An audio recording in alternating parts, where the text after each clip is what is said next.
കേരളത്തെയും കേരളീയരെയാകെയും നെഞ്ചോട് ചേർത്ത് പിടിക്കുന്ന കേരളീയനായ ഈ കലാകാരൻ എല്ലാ ഘട്ടത്തിലും അഭിനയകലയിൽ അത്യപൂർവം പേർക്ക് മാത്രം അളന്നു കുറിക്കാൻ കഴിഞ്ഞിട്ടുള്ള ഔന്നത്യങ്ങളിലേക്ക് എത്താൻ സാധിച്ചു.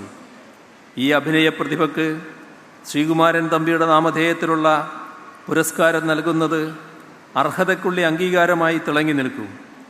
ജീവിതമാകെ കലക്കായി സമർപ്പിച്ചാൽ മാത്രമേ കലയിൽ അത്യുന്നത തലങ്ങളിലേക്ക് ഉയരാൻ സാധിക്കൂ.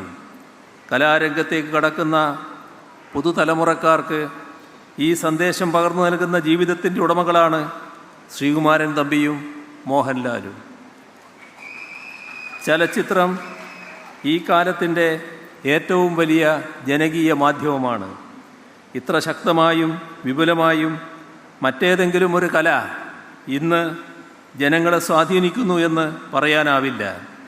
അതിലെ ഓരോ അംശവും ജനമനസ്സുകളെ ബാധിക്കും. മനസ്സുകളെ മലിനമാക്കുന്ന അംശങ്ങൾ സിനിമയിലായാലും സിനിമാ രംഗത്തായാലും ഉണ്ടാവുന്നില്ലെന്നുറപ്പാക്കേണ്ട വലിയ ഉത്തരവാദിത്വം അതുകൊണ്ട് തന്നെ ആ രംഗത്ത് പ്രവർത്തിക്കുന്നവർക്കുണ്ട്.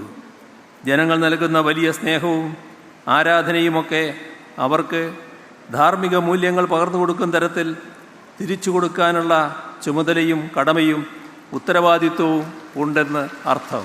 സ്ത്രീകൾക്ക് നിർഭയമായി കടന്നു വന്ന് തങ്ങളുടെ കഴിവുകൾ തെളിയിക്കാനുള്ള എല്ലാ സ്വതന്ത്രാവസരങ്ങളും ചലച്ചിത്ര രംഗത്തുണ്ടാവണം.